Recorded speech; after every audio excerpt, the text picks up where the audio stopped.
When we talk about workplace safety, it's easy to picture a long list of rules and regulations.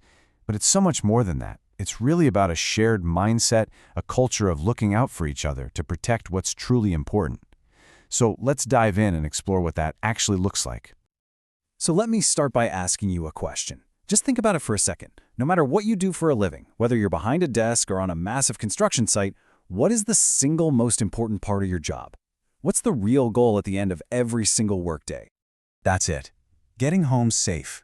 It's the one thing that connects every single one of us, no matter where we work. And this simple idea?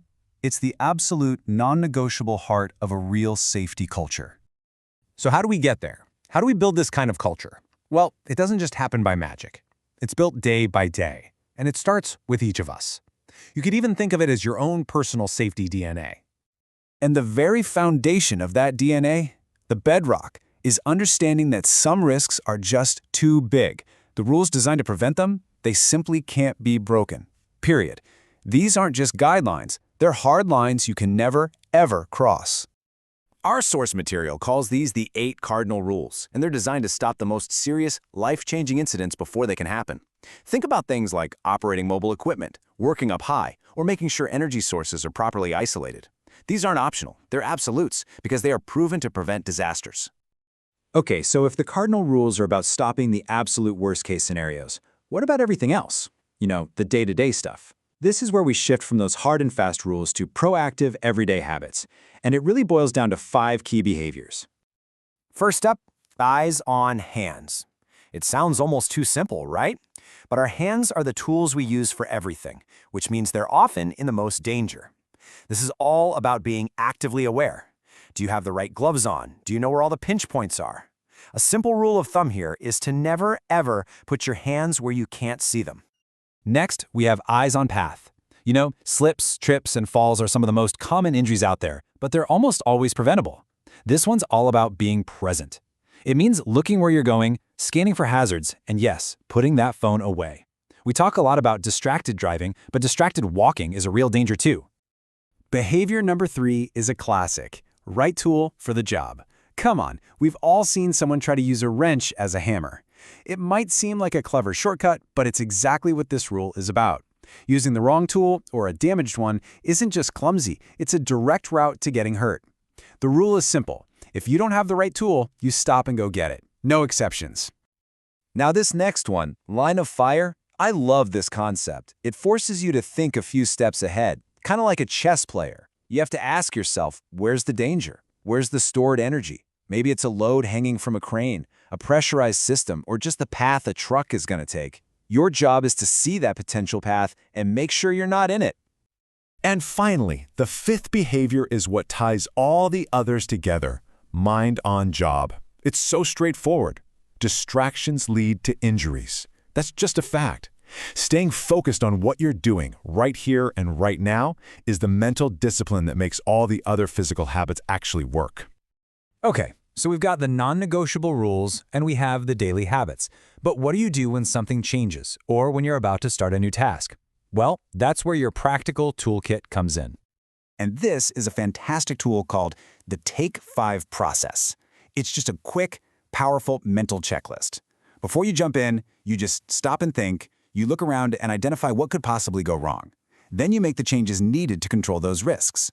You tell your team what you're doing, and only then do you get the job done safely. It can literally take 30 seconds, but it can make all the difference.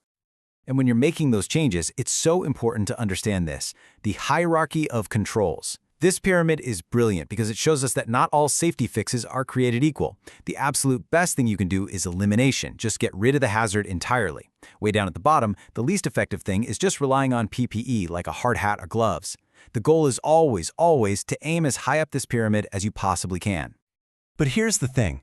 An individual, even with the best tools and habits in the world, can't create a safety culture all by themselves. It takes everybody. It's built on leadership, teamwork, and really clear communication.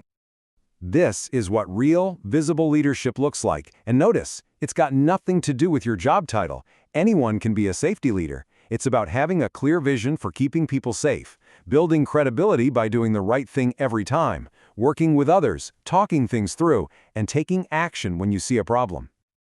And that communication piece, it's so crucial. As you can see here, different methods have different strengths and weaknesses. Talking to someone face-to-face is awesome for solving a problem quickly, but later on, people might forget the details. An email can get a lot of information to a lot of people, but, it can easily be misread or even just ignored. A truly strong safety culture uses a mix of everything to make sure the message always lands.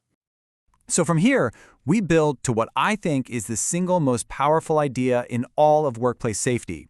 This is the concept that really proves an organization puts its people first, above everything else. It is the ultimate form of empowerment.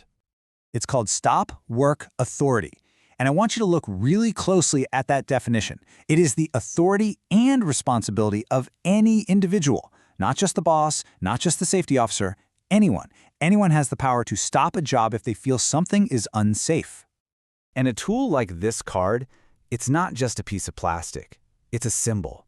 It's a physical reminder in your pocket that every single person on the team has not just the power but the obligation to look out for each other.